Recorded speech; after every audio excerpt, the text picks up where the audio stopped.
Dito lamang sa ating palatuntunan ng ating Saturday Line. Agapay po ang inyong abang lingkod, walang iba, nag-iisa. Pakinggan si Terrell Salvo tuwing Sabado dito sa FGS Web Radio para sa mga Pilipino. Second hour, ang ating views in the news, ang ating Inside, Guro-Guro, Opinion, and Saturday Line. well, sa ikalawang bahagi na ito ng ating palatuntunan, bubusisiin natin ng maigi ang mga issues na ito na ngayon ay front page ng ating mga pahayagan, ng ating mga television newscasts, maging sa social media. At maging yung mga vloggers ay nakikidaw-daw sa issue na ito. Ingat lamang tayo sabagat marami akong mga napupunang mga vloggers dyan, ang mga peke na pinalalabas ang mga balita. Kaya ingat lamang tayo. Etong issue na ito ay bagay na kailangang maliwanagan natin ng husto. Hindi lamang ang issue ng mga nawawalang mga sabungero, kundi ang issue na isa pang nasa front page ng ating mga pahayagan, may kaugnayan sa inyong Vice Presidente, Sara Duterte, ang kanyang impeachment. Kung titingnan ninyong maigi ang dalawang issues na ito, ang issue ng mga nangawawalang mga sabungero, sabi ni Totoy alias Totoy Julie, ang mga nawawalang mga sabungero na ito ay hindi lamang 34 kundi mahigit 100. Mahigit 100 ang mga sabungero na nawala simula pa noong mga nakalipas na mga panahon ni Rodrigo Duterte.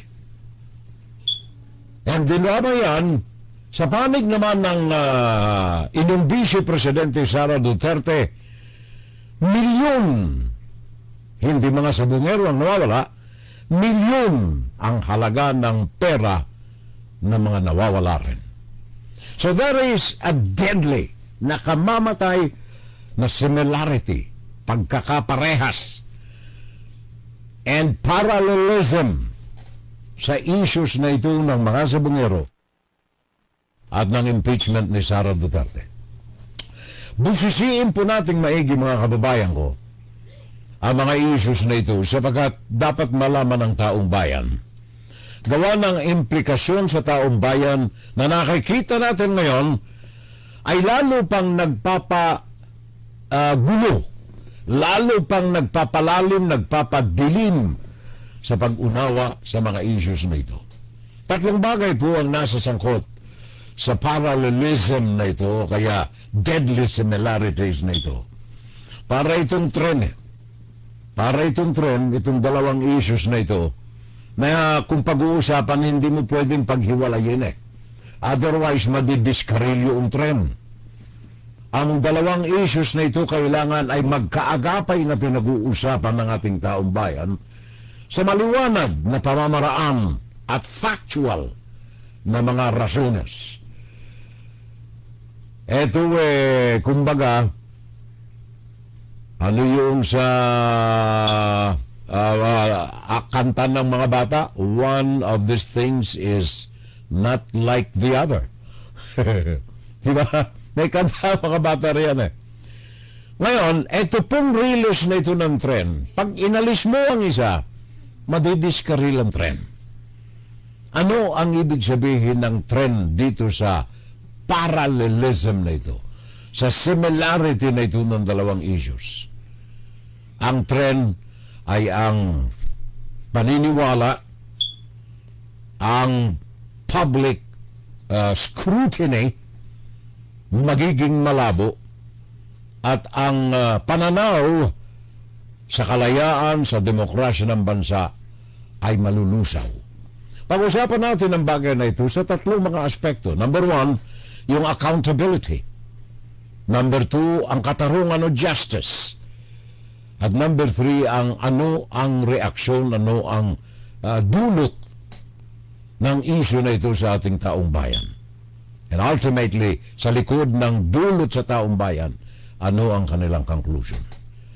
Dito po sa dalawang issues na ito mga kababayan, ang pagkawala ng mga sabongero at saka ang impeachment ni Sara. Number one na issue rito ang accountability. Pananagutan.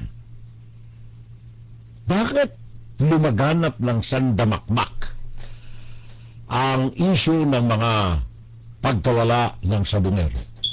Panahon ni Rodrigo Duterte na mayagpag ang isabong, panahon ni Rodrigo Duterte na mayagpag ang pogo, na mayagpag ang iba't ibang uri ng mga sugal and kaakibat nito ang kriminalidad. Ngayon, dito po sa accountability ng issue na ito ng mga manunugal at issue ni Sara Duterte, ito ang dapat natin na pag-ingatan ngayon.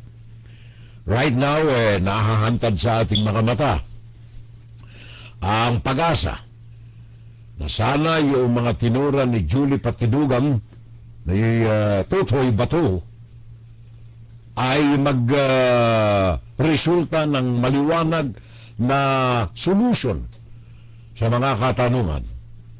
Both political and social ang landscape ng mga issues na ito ng impeachment at saka ng sabong. Political sapagkat literally may mga sangkot na mga politiko o kaya ng gobyerno sa operasyon ng dalawa na ito. Balikan natin ang accountability. Pananagutan. Paano mo mapananagot ang mga nagkakasala, kagaya for example, granting for the sake of argument, na si Atong Anga ang punot dulo ng criminalities na ito sa mga sabongeros. Granting for the sake of argument. Bakit na mayagpag ito? Ang sagot, galing na rin kay Julie Patidungan. Kasi ang gobyerno ay sangkot dito Sangkot dito ang gobyerno. Kung si Sara Duterte ay nasa gobyerno, ang mga sabongero, ang mga pinuno ng mga nag-operasyon ng sabong ay may clout sa gobyerno. Kaya paano mo mapadanagot ang mga taong nandirito kung mismo ang gobyerno ang kasangkot sa mga kaso na ito, partikular sa mga sabongero? Bakit nasangkot? Ano ang sabi ni Julie Patidungan? Granting again for the sake of argument na totoo ang kanyang akusasyon. Dating judge, ngayon ay nasa pamunuan ng Philippine Charity Sweepstakes Office, another form of sugal. Ang mga ito ay sangkot sa operasyon ng sabong. Bakit? Sabi nga ni Justice Secretary Remulla, bilyon ang kinikita ng sabong every week, every month, every day, bilyon ang ibinubulsa sa sabong. Kaya kayang magbayad nito ng mga judges, kayang magbayad nito ng mga pulis, ng mga killers. Kaya no wonder na mga sinasabi ngayon ni Patidungan mga pulis. Kaya sa Lunes pupunta siya sa tanggapan ng NAPOLCOM, National Police Commission, upang magharap ng formal na reklamo sa mga pulis na sangkot sa mga sabongero. Kaya paano mo mahahanapan ng accountability ang mga ito kung mismong protektado ito ng gobyerno? Sa kaso ng mga patidungan ng mga sabongero, protection from the government. Sa kaso ni Sara Duterte, she is in the government. Parallelism, similarity. So saan mo mahahalungkat ang accountability sa mga taong sangkot dito? Katarungan, pwede ba nating makuha ito? Pwede ba nating makanta ng katarungan? Bakit tumagal ng 4 na taon and still counting ang mga relatives nitong mga nangawawala na mga sabongero? Bakit hindi nabigyan ng solusyon noong panahon ni Rodrigo Duterte na namamayagpag ang uri na ito ng sabong? Sabagat, meron tayong non-existent na accountability sa forma ng gobyerno. Kasangkot Kaya anong justice, anong katarungan ang inaasahan nitong mga relatives ng mga sabungero na ito? When the culture of crimes and criminalities rampant sa panahon na yan. Mismo ang inyong presidente, ang inyong maririnig, ano nga yun sabi niya? Di patayin mo na lang sila. Wala na yung mga voice clips ko dito, sandali ha. Wala na yung voice clips ko ng patayin. Mga obispo na yan, patayin. Ako mismo, kumalabit ng baril. 5-7 bala yata ang tinama ako sa kanya. Yan ang inyong dating presidente, Rodrigo Duterte. May kultura. Sabi nga nung isang witness, government official pa ito, parang ordinaryo na kasi ang pumatay noong nakalipas na administrasyon. Paano mo makukuha ang katarungan sa mga nanabong na ito, biktima ng pagpatay, kung mismong ang dapat magkaloob ng katarungan sa iyo ang siyang nagsagawa ng pagpatay? In the same manner, paano mo masisingil sa kanyang mga graft and corruption ng isang nasa gobyerno kung siya ang ikalawa sa pinakang makapangyarihang tao sa bansa? Paano mo mapananagot ang ganitong uri ng mga nasa loob ng gobyerno? Kaya, ang perception natin, ang perception ng taong bayan, the public scrutiny says that wala tayong tunay na demokrasya. Wala tayong tunay na katarungan na maaaring maipairal sa bansa because mismong ang mga nagsasagawa ng criminalities ay nasa loob ng pamahalaan. So yung ating mga mamamayan, the public scrutiny says, wala tayo. Ang katarungan natin, ang demokrasya natin ay peke. Hindi totoo. Selective justice.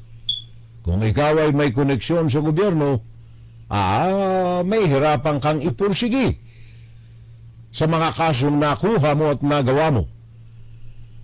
Kagaya nitong mga nasa kaso ng mga sabungeros na ito, 4 years and still counting. Buti na lamang ngayon, at least sa kasalukuyang administrasyon na Marcos ay tila pinagsisikapan na maipairal ang katarungan. Sabihin pa natin, sapagat dating unity sila, ngayon disunited na Kaya naghahanap pa na sila ng problema sa bawat kampo nila. Makita naman ninyo ang mga pahayag ni Sara Duterte, wala nang maganda sa administrasyon ni Marcos. Ano nangyari sa unity team ng dalawa? For convenience, nawala na yung convenience. Kaya ngayon wala kang marinig sa mga labi ni Sara Duterte, kundi ang mga malalaswa na mga pagbatiko sa gobyerno ni Marcos.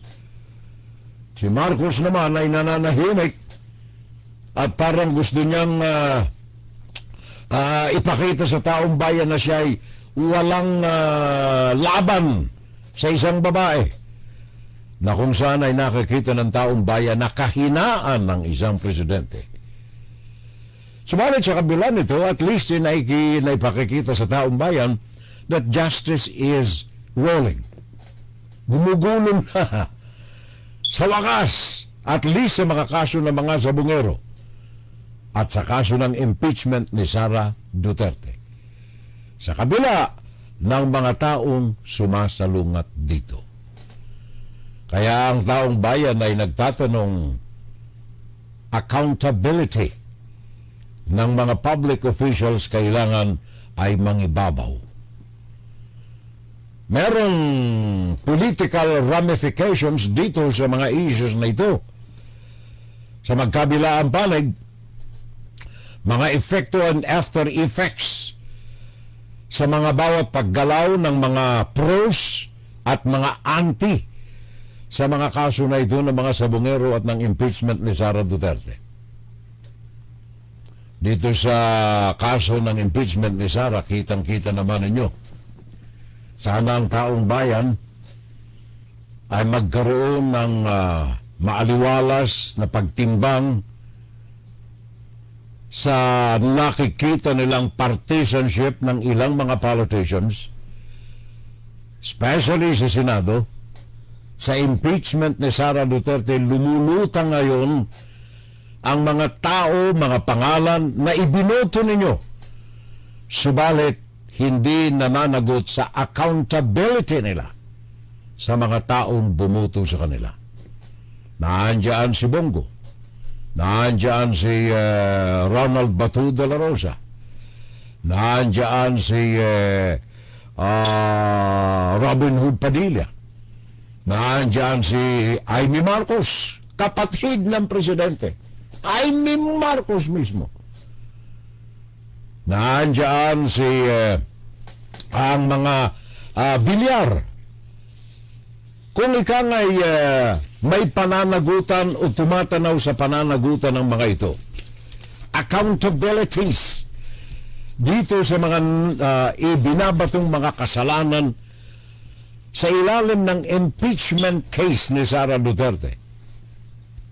Kung itong mga issues na ito ay pananagutan, accountability ng inyong Vice Presidente, dapat ay payagan ang pagtinig ng Senado sa issue na ito ng impeachment.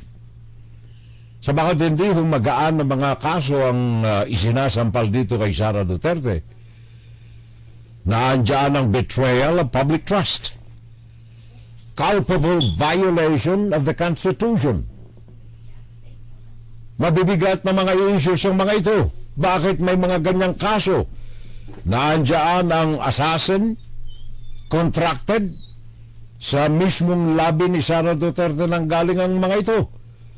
Kung ako ay mamatay, patayin din ninyo si Bongbong Marcos. Saan ba yan? Si Araneta, Liza Araneta, o kaya si Martin. Pakinggan natin mismo ang kanyang tinig. Bakit ko nasabi kriminal siya? Basahin niyo yung kaso niya sa United States of America. Sinungaling, presidente. Double whammy pa. Hindi lang siya sinungaling. Eto na, pakinggan Hindi pa ninyo. siya marunong maging presidente. Nagpresenta ka na magiging presidente ka. Tapos, hindi ka pala marunong. Huwag ka mag-alala, ma'am, sa Eto na. security ko. Kasi may kinausap na ako na tao. Sinabi ko sa kanya, kapag pinatay ako, patayin mo si BBM, si Liza Araneta, at si Martin Romualdez. No joke. No joke. No joke. Nagbilin na ako, ma'am. Nagbili na siya. Pag namatay ako, sabi ko, huwag ka tumigil hanggang hindi mo mapatay sila. Mabigat na mga kaso yan. Mabigat na mga dokumentado na mga pahayag. Isa lamang ito sa mga bagay na isinabit doon sa impeachment case labang kay Sara Duterte. At hindi lamang yan, violations ng mga batas natin, especially paggamit ng pera. Misuse and malversation of confidential funds appropriated to the office of the Vice President and the Department of Education. At hindi lamang yan, sabi nga ni Antonio Trillanes, sandamakmak ang mga properties ng pamilya ng mga ito at sandamakmak ang ipinapasok na deposito sa mga bangko galing sa mga questionable sources ng yaman. Yan ay tao na nasa loob ng gobyerno. Paano mo ngayon mahanap ang tinatawag nating accountability sa issue na ito ng Vice Presidente, and the same manner, accountability sa mga sabungerong nawawala kung ang mga pumatay dito sangkot ay mga nasa loob ng gobyerno. Ang tanong siguro natin ngayon, paano nangyari na ang kultura ng kriminalidad ay parang ordinaryo na lamang, especially sa panahon ni Rodrigo Duterte?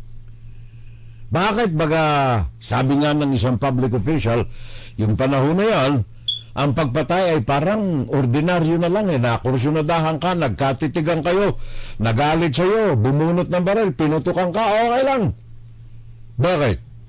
Pulis pala yung may hawak ng baril Pulis. So, wala tayo ng accountability, pulis yun Dahilan sa kawalan ng accountability, there is no justice. At kung walang katarungan, there is fake democracy. Palsipikado ang demokrasya, palsipikado ang katarungan, yun ang nagaganap diyan sa Pilipinas. And hopefully dito sa administrasyon ng Marcos, kahit na nga ba hindi rin siya malinis na namumuno sa gobyerno, may mga karaga rin sa kanyang likuran na mga unpaid taxes. May mga kaso rin ng unexplained wealth. But at least sa proseso ng pagpapairal ng katarungan sa mga naaapi ng mga mamamayan, at least unti-unti na nabubuklat sa harapan, sa mata ng ating taong bayan. Ang tanong natin, bakit tayo humantong sa ganito? Na yung mga pribadong tao like Atong Ang ay kayang magbayad na mga nasa gobyerno upang isagawa ang kanyang karumal-dumal na criminalities kung ang mga akusasyon nitong si Julie Patidungan ay mapapatunayan. Ang tanong, paano niya nagawa ito? More so in connivance with public officials. Iisa lang ang katugunan riyan. Ang katugunan dyan ay galing kay Senator Miriam Defensor Santiago. Pakinggan natin. Why is the Philippines often, or if not all the time, why is the Philippines always ranked as one of the most corrupt countries in the whole world? Yan, sagutin niyo ako niyan. Nagpapakalinis kayo? Aba kung malinis pala ang mga opisyalis natin at malinis pala sa buong bansa, bakit palagi tayong nililista ng Transparency International as one of the most corrupt countries in the world? Magtitinginan tayo? Sino kaya dito? Tumigil na kayo ng kapabangga-panggapan niyo, mga artista. Taong bayan, kayo ang magtestigo. That is a problem with this country. We're all for honest government, and yet the world condemns us as one of the most corrupt countries in the world. That's why it is difficult to win in any international election, in any international campaign, because the Philippines, among others, has a reputation of being a corrupt country. Panginoon, bigyan mo ako ng sapang buhay at imbestigahin ko lahat, isa-isa, dito sa Senado at sa House of Representatives. Tignan natin. Panginoon, bigyan niyo ako ng isa pang buhay. Corrupt government. Well, yun ang masaklap. Sabi nga, bato-bato sa langit ang tamaan ay wag sanang magagalit. The reason why meron tayong deadly similarities between the cases of Sabungeros and the impeachment of Sara Duterte is because precisely of corruption in governance. Corruption in governance. Yung mga nasa kapangyarihan, nabibili ng mga bilyonaryong mga mayayaman na mga taong mayroong kapasidad na magbayad sa kanila. Influence of power. Paggamit ng pera. Kaya yung mga pugo na mayagpag. Imagine, muntik ng magsilbi bilang alkalde ng Bambang Tarlac, isang dayuhan, pure-blooded Chinese. Dahilan sa korupsyon sa gobyerno. PSA mismo nagsabi, wala pong mga pangalan yan dito. mga pure-blooded Chinese. Wala po ang pangalan nila rito ayon sa PSA. Hindi po sila bininyagan dito. Hindi sila pinanganak dito. Wala pong existing record sa ating PSA. Bakit sila naging alkalde? Bakit ibinoto? Because of corruption in governance. Influence of power. Kawalan ng accountability ng mga kasangkot na mga personalidad sa mga pagdaraya na ito, mga panluloko na ito. Dahilan diyan, maging ang judgment, ang rendition of judgment, nagiging bias dahilan sa pera na pinamumudmud ng mga sumasangkot sa kapangyarihan ng mga individual na mga kriminal. Selective justice. Maging ang inyong kasalukuyang sekretaryo ngayon ng Department of Justice, Boyong Rimulya, ay nagsabi nito, influential political connections. Isa sa mga dahilan kung bakit ang ating katarungan sa bansa ay hindi umiiral ng maayos. Ang bigat ng kalaban dito kasi ang pera niyan, nakakapasok yan hanggang even sa judiciary. And that's one thing that we might have to talk to the Chief Justice about. Kasi mabigat ang pera na isabong. Hindi to basta-bastang kalaban. Basta yung sinasabi ng mastermind, narinig ko yung kanyang in his own words, kaya natin yan, kahit Supreme Court daw, kaya niya.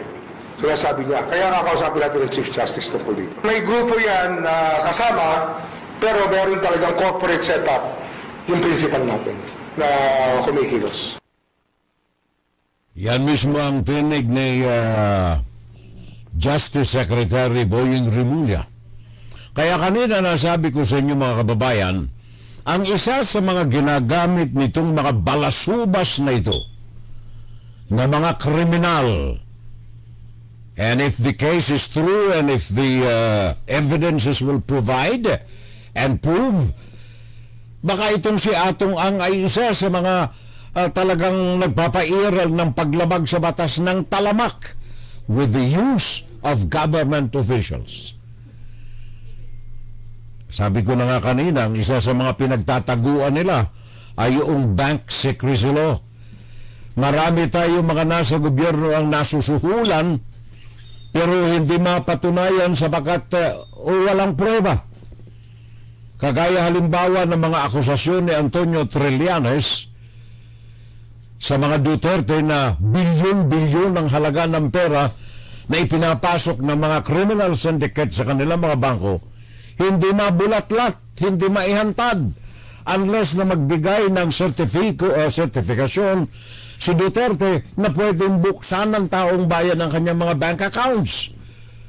And for the last 5 years, 6 years, hindi binubuksan sabagat ayaw ni Rodrigo Duterte buksan ang kanyang mga account sa mga bangko local and foreign. Bakit?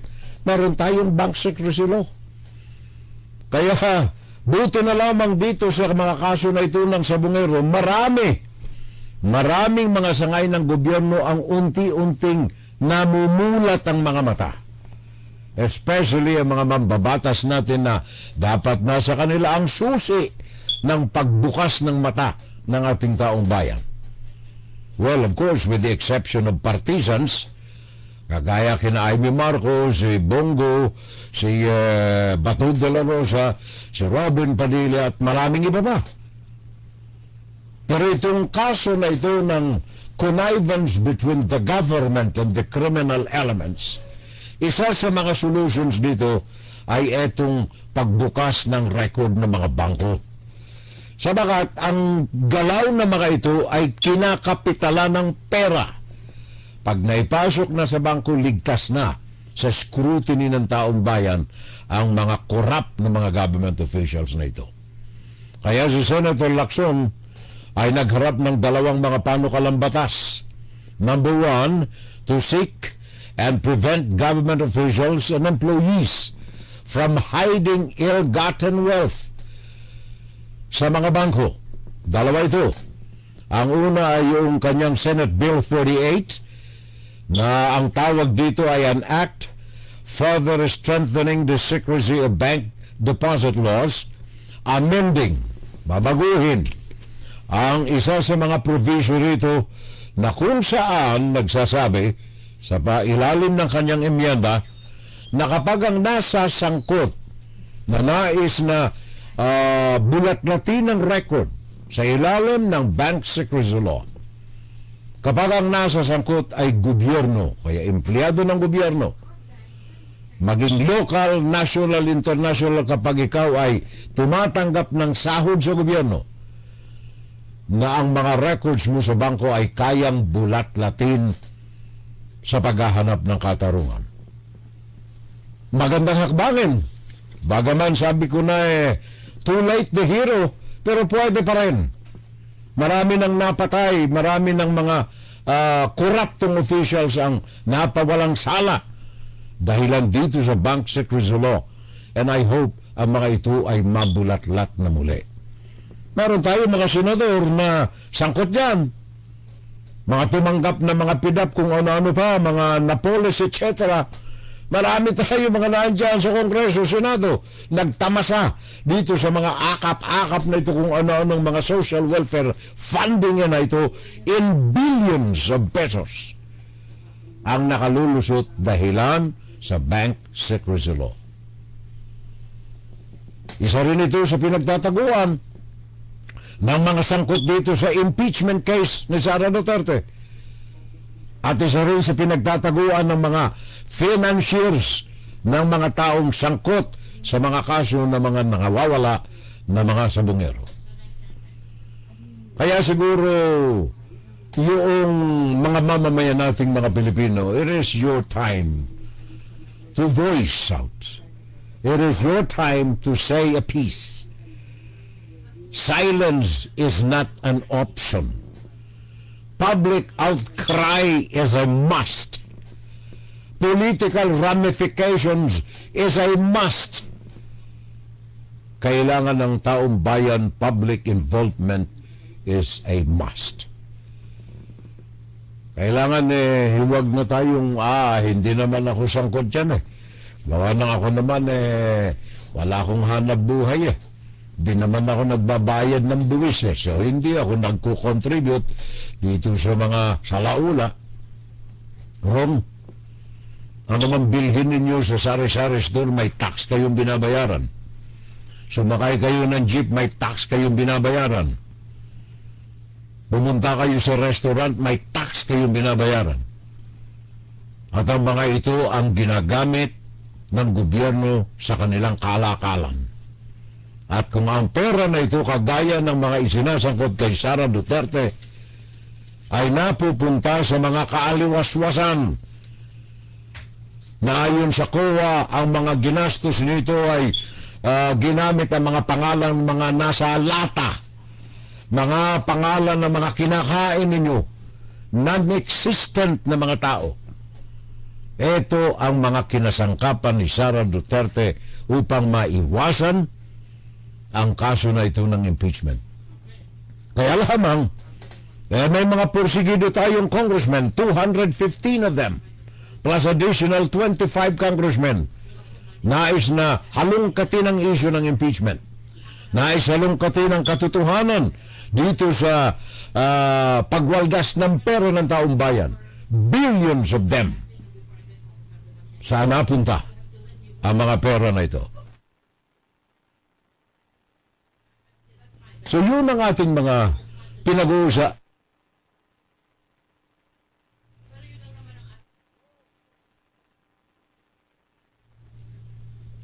Yun ang mga bagay na kailangan ay magmulat sa isipan ng ating taong bayan. A call for investigation. Kailangan yung mga public officials natin makiisa sa sigaw ng taong bayan. Kaya ang media, kagaya natin dito, merong sensitibong role na dapat gampanan.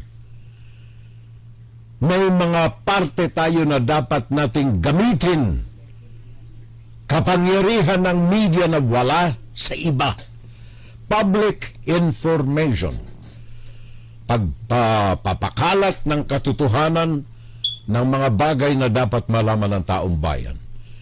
Media influence is a must sa edukasyon ng ating taong bayan.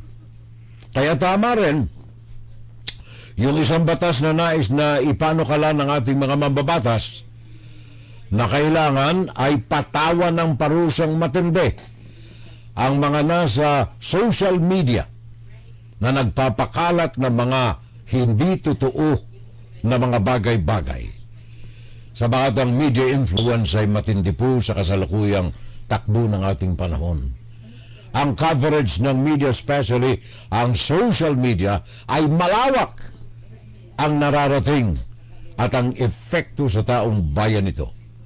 Kung titingnan ninyo, ang YouTube for example, kaya ang Instagram, lumalaganap ngayon ang mga fake news. Lumalaganap ngayon ang mga falsifikado at twisted information. Mga bagay na kailangan bantayan at manmanan at magsagawa ng pagkilos ang ating mga mambabatas kagaya ng ginagawa ngayon na kailangan ay i-curtail, kailangan pagbawalan ang pagpapakalat ng mga falsipikadong mga balita sa magitan ng mga batas na binabalangkas ngayon. Sabagat ang role ng media sa kaalaman ng taong bayan is crucial. The influence of media is strong. Kaya kailangan ang kaalamang ipinalalabas ng media, kailangan ay tama at totoo lamang. Kung ang lahat ng ito ay maitutuwid natin at least yung trust, yung tiwala ng taong bayan, ay baka maibalik sa ating pamahalaan. Right now, nakikita ng marami na may mga tao tayo sa gobyerno na hindi for the people, hindi of the people and by the people. Diretsahan nating sinasabi yan sa Senado lamang isang maliwanag na halimbawa ng taong hindi tapat, hindi sincero, hindi nakabayan. Sabagat ang mga ito hindi pa man nagsisimula ay meron ng kinakampayan. May pinapaboran. Sa kaso ng impeachment ni Sara, naandyan ang mga pangalan ni Nabungo, naandyan ang pangalan ni Bato de la Rosa, naandyan ang pangalan ni Aimee Marcos, naandyan ang pangalan ni Irene Marcos, naandyan ang mga Bilyar, mga tao na I don't know kung ano ang damdamin ng mga bumoto sa kanila kung sila'y hindi na pagsisilbihan ng matuwid ng mga senador na ito. Hanggang may mga korapto sa gobyerno, ang outcry ng taong bayan ay dapat mapakinggan. Sabi ko na nga, deadly similarities between the cases of the Sabongeros and impeachment. Sa kasalukuyan, etong perception ng taong bayan ang ating binabantayan. The erosion of trust, ang pagkalusaw ng kawalan ng pagtitiwala ng taong bayan ang pinakang mapanganib na maaaring maganap sa isang bansa kagaya ng Pilipinas. Bakit? Sabagat maraming mga demonyo riyan na aali-aligid, bubulong-bulong.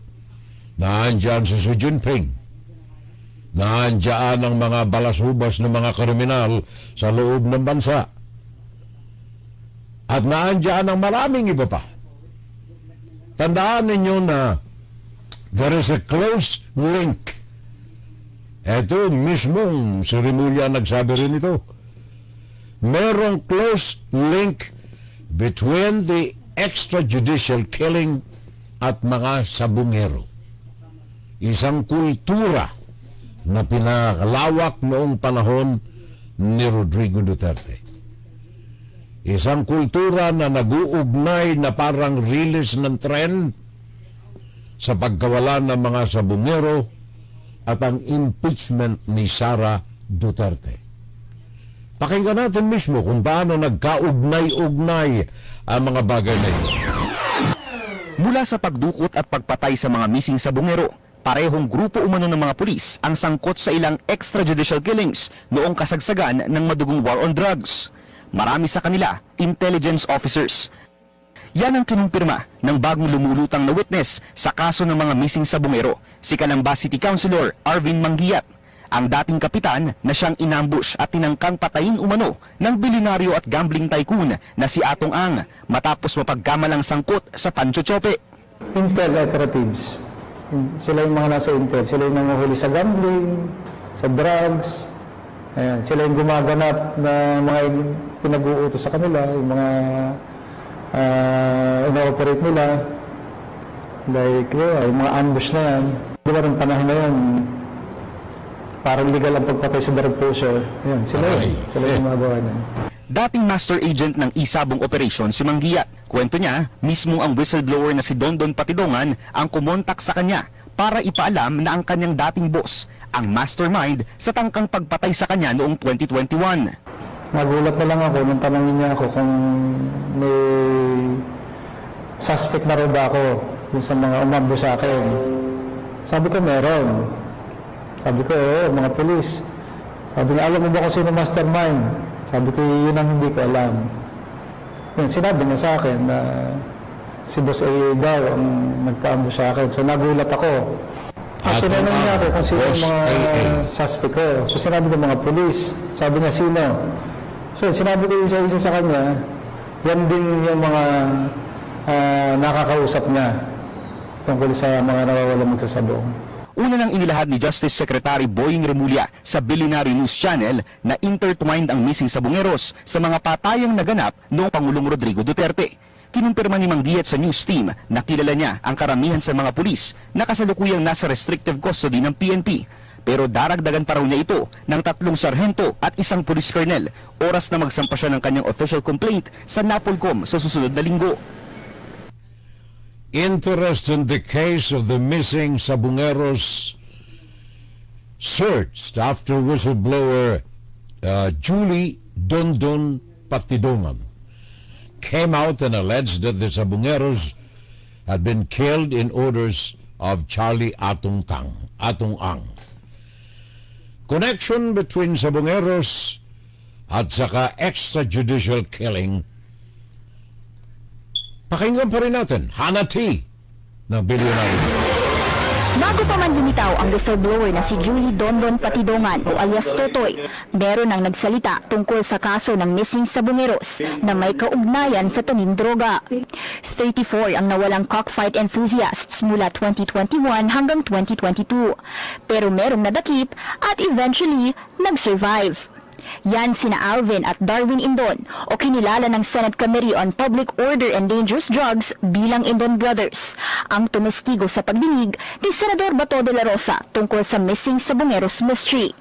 November 18, 2020, pumunta raw sila sa farm ni bilyonaryo gaming tycoon Charlie Atong Ang sa Santa Cruz, Laguna para sa isang derby. Dahil daw sa resulta ng sabong nila, sinuspetsahan sila ng game fixing na paulit-ulit tinanggi ng magkapatid kasama ang iba pa. Sabi po sa amin, mga manchochope yata kayo eh. Sabi ko, hindi naman po. Kami po ay naglalaban dito, pabalik-balik na po kami dito. Pinapili si Alvin, mamatay na lang o mabuhay pero kaso ang kapalit. Bigla po may lumapit sa akin sa lalaki na hinalbot po ako sa ganito. Ang tanong po, kayo pa yung may entry ng game farm. At dahil sa takot, pinili nilang makasuhan. Kinabukasan, inaresto sila ng ilang pulis at dinala sa isa umanong safe house na nasa Santa Cruz din. Saka sila dinala sa pagsanhan at pinaaresto sa mga barangay tanod doon. Ang kaso, violation sa Comprehensive Dangerous Drugs Act of 2002. Tinaniman umano sila ng shabu sa pickup truck kung saan sila isinakay. Saka tinuro ng magkapatid sina Police Master Sergeant Michael Claveria at Patrolman Roy Navarrete na di umano'y nagtanim ebidensya. Una nang sinabi ni Justice Secretary Boying Remulla na ang kaso ng missing Sabungeros may intersection sa drug war. Pero sino nga ba ang mga pulis na tinukoy ni Alvin? Para sa agenda, Hana T. Billionaire News Channel. Thank you. So bago natin wakasan ang ating ikalawang bahagi, mga kapitbahay, again, itong dalawang kaso na ito, ang mga nawawalang mga sabungero at saka impeachment ni Sara Duterte, kailangan natin bantayan, kailangan matuloy ang investigasyon, kailangan matuloy ang proseso. Sabagat nais nating ihantad ang accountability, ang tunay na katarungan or justice upang maliwanagan ang public scrutiny. Sino ang mga dapat managot sa mga ito? Sabi ko na nga kanina, para itong release ng tren. Hindi pwedeng mawala ang isa sa dalawa. Madidiskaril ang operasyon ito. Ang isa, ginagamit ang gobyerno, yaan ang mga pinuno, mga pamunuan ng mga sabungerong nawawala. At ang ikalawa, mismong nasa loob ng gobyerno. Parallelism, similarity ng dalawang deadly criminal acts na ito na binabantayan ng taong bayan. Inside, Guro-Guro, Opinion, and Saturday Live. At yan ang ating ikalawang bahagi ng Fun Saturday Live, mga kapitbahay. Fun Saturday Live! Saturday Live! Agapay po ang inyong abang lingkod, mga minamahal na mga taga-subaybay. Pakinggan si Raul Salvo tuwing Sabado dito sa FGS Web Radio para sa mga Pilipino. Alay natin yan sa lahat ng mga nagmamahal sa bayan. Puso ko sa bayan ko. Sabagat ito ang tinig ninyo, ang tinig ng bayan. Tinig ng Pilipino para sa Pilipino.